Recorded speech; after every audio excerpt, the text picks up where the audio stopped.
electron via the electron spin, and then you entangle the whole thing. And if you don't know what I'm talking about, don't worry.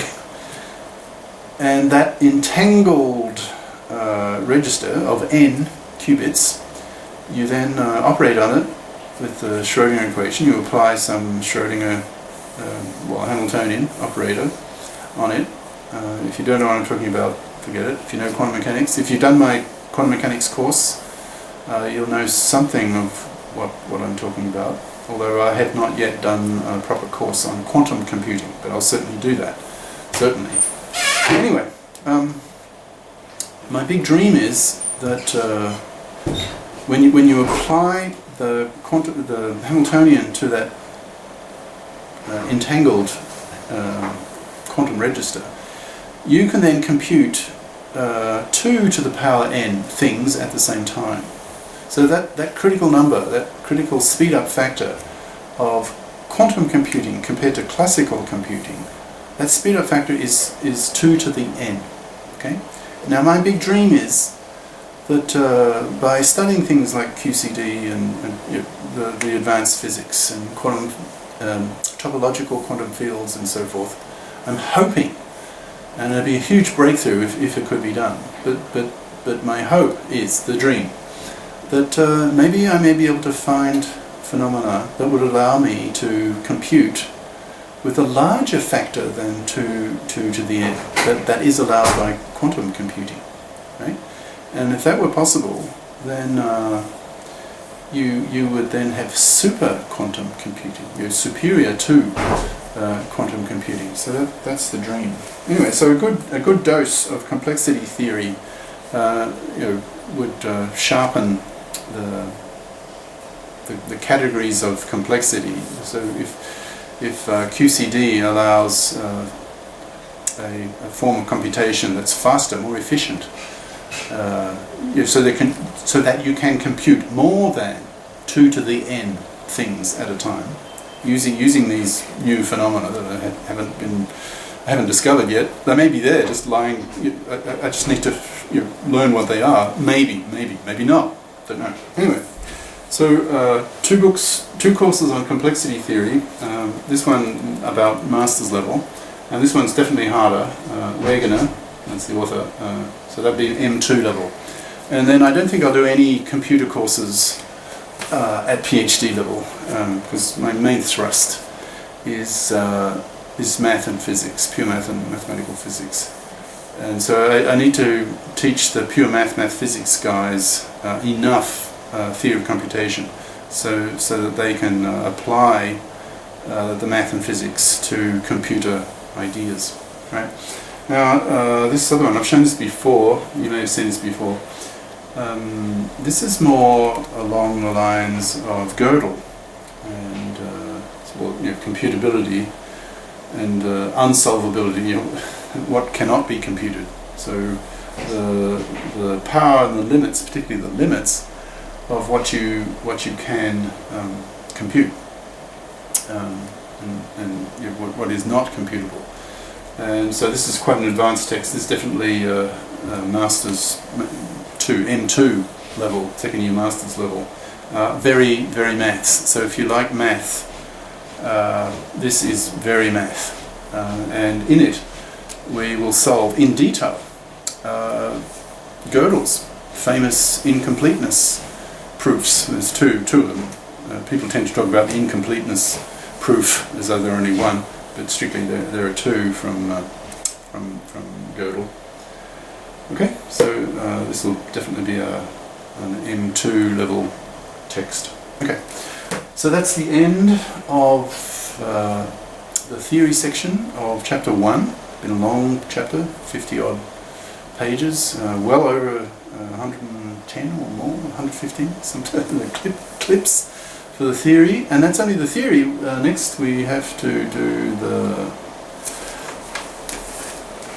the problem solving session. Now I've mentioned several times the number of questions in the problem solving section, like it's 1, 3, 5, 7, 9, 11, 13, 15,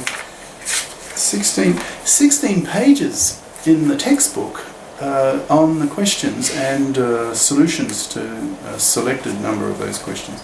So 16 pages there just on the problem solving part. So I'm not sure yet, given there are 65 questions in that amongst the problems, there are 65 questions in the problem section. I haven't decided yet just how many I will solve on camera.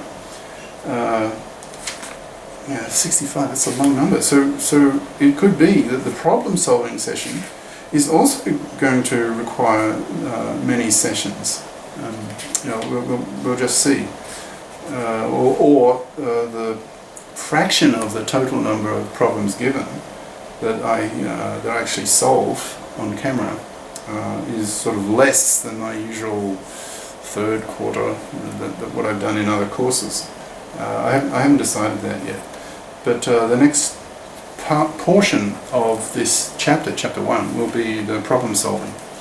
Now, so the next chapter, the theory part, so chapter 2, it's the title of the chapter is Context-Free Languages. So obviously another category of languages, more powerful, and the machines that detect such languages,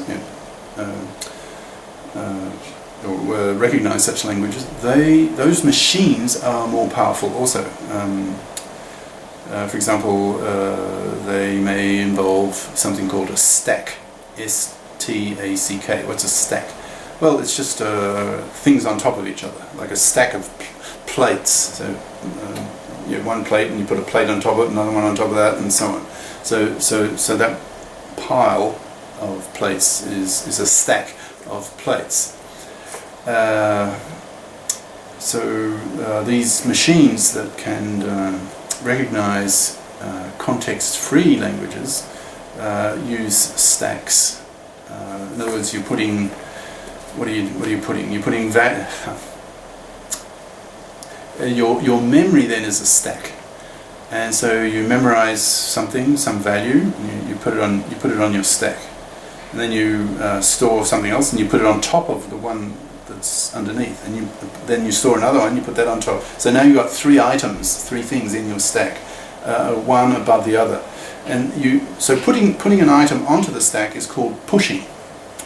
So imagine a stack. Imagine a stack of plates, and you're in the army, and you're going to have a meal in the canteen, and there are hundreds of soldiers going through the waiting line to be given a plate, and then some cook puts food on the plate. Okay, so as you pass the stack of plates, it'll be sort of like a cylinder with plates in the cylinder, a stack of plates in the cylinder, and beneath the bottom plate will be a spring. Okay, and the stiffness of the spring, the strength of the spring is such that when a soldier takes off the top plate at the top of the stack, the weight, the total weight of the stack is now a little bit less. Okay, so the spring expands a little bit, and so the stack of plates moves up, ready for the next soldier to take off the top